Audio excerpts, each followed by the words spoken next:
so many of us want Matt Rule just to say, and Heinrich Haarberg is our starter and we're moving forward. And he pretty much said that this week, but he did it in a very respectful way to Jeff Sims. I think that's the tightrope you walk, because I think we live in this world where you kind of want to hear, somebody get thrown, not on the bus, but just, make it a situation. And Matt Rule has done his best to not make this a situation.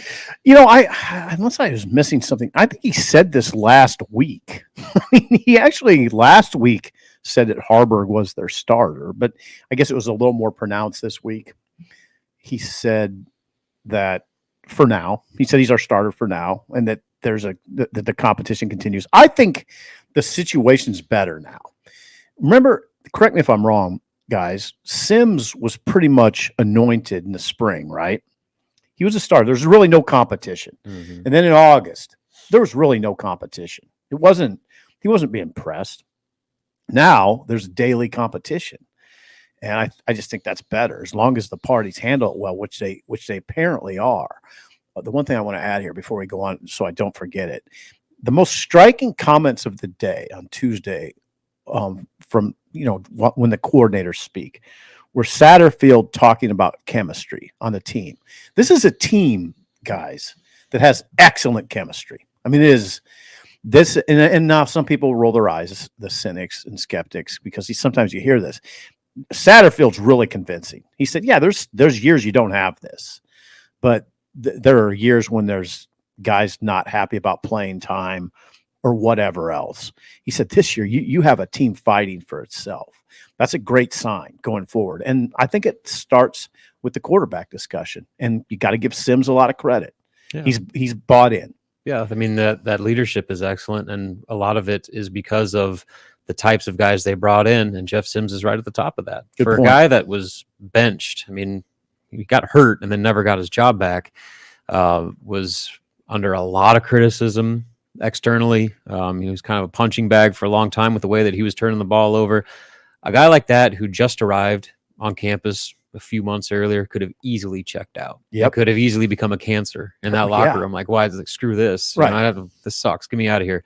He didn't. In fact, he's been the complete opposite. Every player and coach that you ask about Jeff Sims since, he's been nothing but a phenomenal teammate. And you see it too. Like, Heinrich Haarberg against Illinois runs for that 20-some yard touchdown run. Who's the first guy that runs on the field to congratulate him? Jeff Sims. That's big. And that type of guy, like, there's a reason that he was voted by his teammates to be a single-digit jersey recipient. Like, that tells you how he's viewed inside that locker room. And so this season has been a disaster, I'm sure, compared to what he expected his time here being.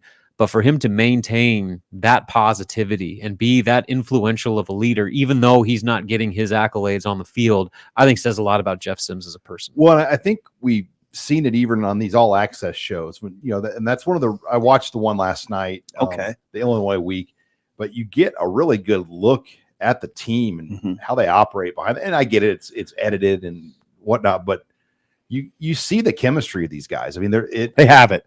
Yeah. And it goes, like, somebody on our board brought up a great point. There was an ex-Husker player that brought up a take on Twitter saying it felt too corporate over there. Oh, for God's sake. You watch, and somebody goes, how can you watch that show they do and think it feels corporate? I mean, the way those kids are, the way they're interacting, the way they attacked, and they dug into that Sunday practice, and that was real.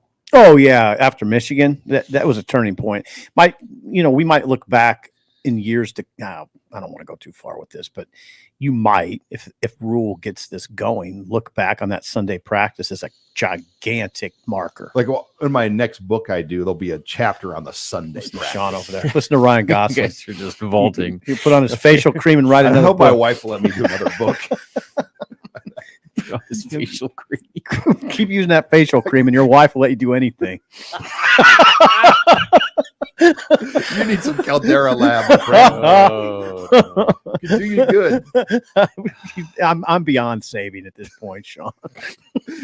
I think I'd have to bathe in pay it. money to watch Steve Sipple do a apply Caldera cream Lab regimen on camera. All right, let's do that. Hey, by the way, someone is going to pay money to sponsor the post-game show. We we've got a thing going. We're sponsoring Steve Sipple's post-game margarita. Good God. It's official.